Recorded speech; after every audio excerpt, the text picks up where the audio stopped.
TK 지역 일정에 몰두해서 사실 보수의 자존심을 다시 세우는 일에 매진했다면은 이제는 제가 말했던 미래를 위해서 어떤 비전을 보여줄지를 위해서 장소를 고릅니다. 그래서 저는 원래 제가 IT 개발자 출신이기 때문에 저에게 가장 친숙하고 제가 잘 알고 그리고 제가 또 많은 보탬이 될 수 있는 공간이 이 가산 디지털 단지 그리고 테헤란밸리 그리고 환교 동탄 테크노밸리 이런 곳들일 것입니다. 그래서 아무래도 발이 먼저 가는 곳이 이 가산 디지털 단지였습니다. 이 가산 디지털 단지에 수만 명의 젊은 세대가 대한민국의 IT 산업을 위해서 또 여러 가지 다른 미래 산업을 위해서 열심히 일하고 있는데요.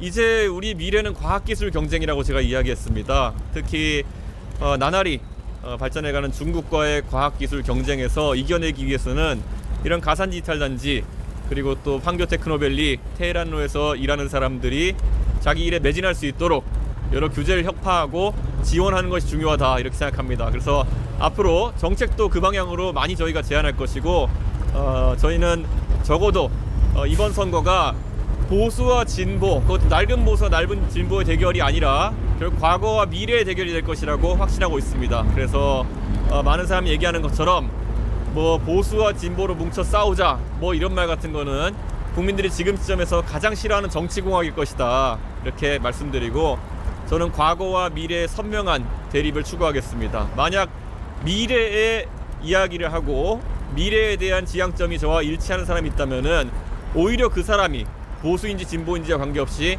저와의 대화 대상이고 협력 대상일 것이다 이렇게 확언합니다. 예. 혹시 질문 있으신가요? 저 질문 있습니다. 예.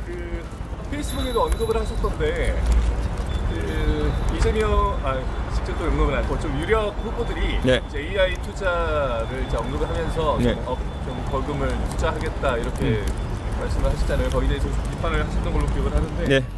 후보님께서는 그러면 그 AI 산업 지금 계속 화두가 되고 있는데 어떻게 좀 준비를 하실 계획이십니까? AI의 기본은 민간에서 투자가 촉진되는 것이고 제가 몇 번 얘기했지만 과거에는 우리가 관주도로 이렇게 뭔가를 산업을 일으키고 하는 것이 용이했던 것이 50년대, 60년대, 70년대 이럴 때는 결국 군이나 아니면 관료 집단이 가장 엘리트 집단이었기 때문에 민간의 창의력을 압도할 수 있었던 겁니다. 근데 지금은 2000년대 들어서 민간의 창의력이 관료들의 생각을 압도하고 있는 상황이기 때문에 결국 민간의 창의력을 제약하지 않는 것이 중요하다 이런 생각을 하고 그런 면에서 규제 혁파를 이야기하는 것이 중요하지 지금 상황에서 100조, 200조 이런 이야기를 하면서 참 현학적이고 피상적인 이야기를 하는 것이 오히려 이 산업에 대한 몰리해를 보여주는 것이다 이렇게 생각합니다.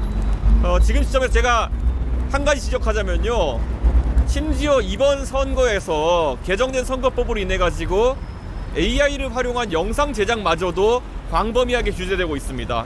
이런 상황에서 과연 AI를 진흥하겠다는 생각이 여야 공이 지금 말이 되는 것인지 이렇게 묻고 싶고요.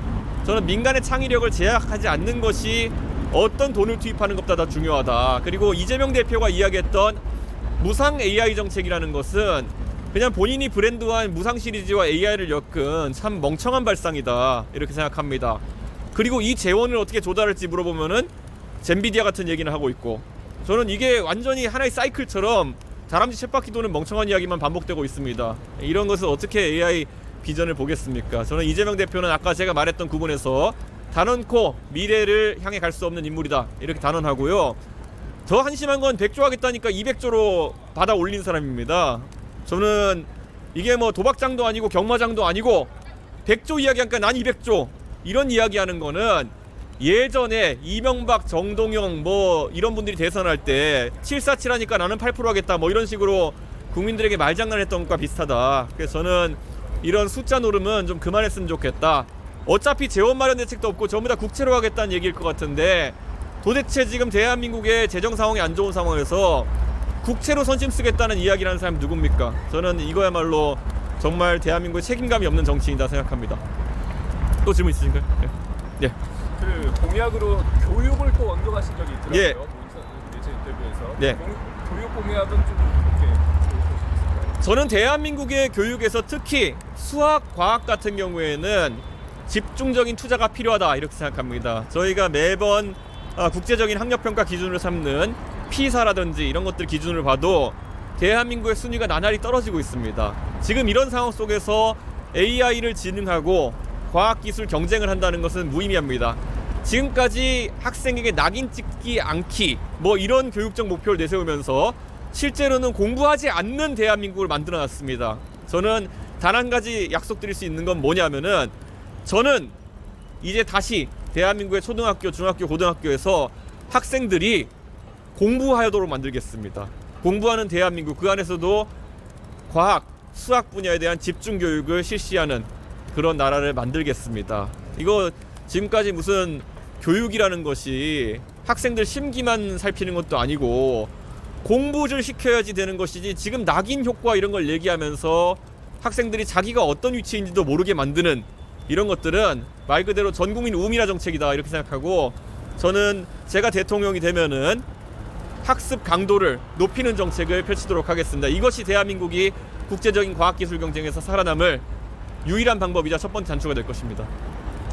네. 아까 우드라론에서 미래 지향점이 일치하는 분과는 협력할 수 있다고 말씀하셨는데 지금 나온 여야 후보들 중에 뭐 그런 분이 계시나요? 적어도 최근에 이런 이재명, 한동훈 같은 아무것도 과학기술에 대한 이해가 없는 사람들이 말을 할 때마다 역시 우리의 안철수 의원님께서 아주 적절한 이런 지적과 이런 이야기를 하시는 걸 보는데요. 저는 뭐 안철수 의원의 다른 정치적인 부분에 대해서는 동의하지 않는 것도 많고 제가 비판도 많이 했지만, 이런 과학기술에 대한 안철수 의원의 전문성과 그리고 진정성 그리고 용기 있는 발언들에 대해 가지고는 높게 평가합니다. 그래서 이런 주제에 대해서 안철수 의원과 논의하는 것은 언제든지 환영입니다.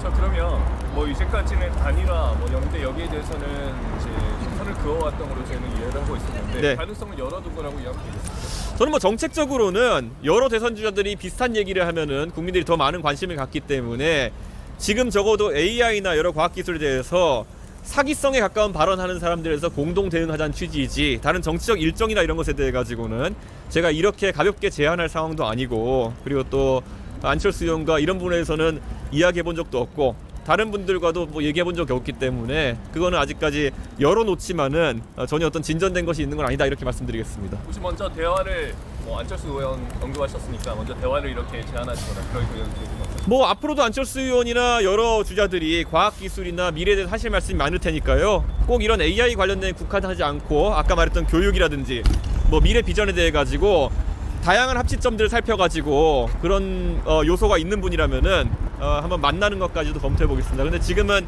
방금 제가 말씀드린 건 AI에 대한 국한된 이야기이기 때문에 조금은 시기상조라고 생각합니다.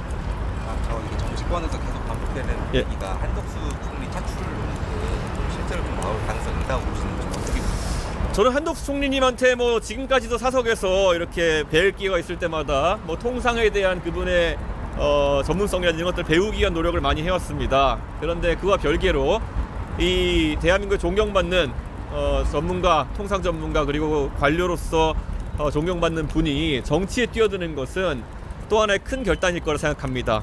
그 앞에 뭐 고건 총리라든지 아니면 반기문 총장 같은 아주 훌륭하신 관료 출신 분들이 정치에 진입할 때 겪었던 어려움을 아마 한덕수 총리님께서도 익히 아실 거다 이렇게 생각합니다. 저는 지금 나오는 뉴스들은 거의 9할 이상 절박한 입장에 있는 국민의힘 차원에서 나오는 이야기지, 한덕수 총리님이 그 진중한 분이 이 상황에서 이런 메시지들을 계속 쏟아내진 않을 것이다. 어제도 보면은 한덕수 총리 측 입장으로 몇 가지 경마식 보도가 이어지고 누가 흘렸는지 모르겠지만 그에 대해서 총리실 측에서 반박하는 모양새가 이어졌는데요. 이건 한덕수 총리에 대한 예의도 아니다. 저는 그렇게 생각합니다. 어떤 정치적 목적으로 지금 대한민국의 국가 수반인 권한 대행을 이렇게 정치에 끌어들이지 않았으면 좋겠다. 만약 결심하신다면 그분의 입에서 듣고 싶지 다른 측이나 아니면 다른 뭐 국민의힘 쪽 관계자 입으로 나오는 것은 애초에 매우 부적절하다고 생각합니다. 여기까지 하겠습니다. 예, 여기까지 하겠습니다.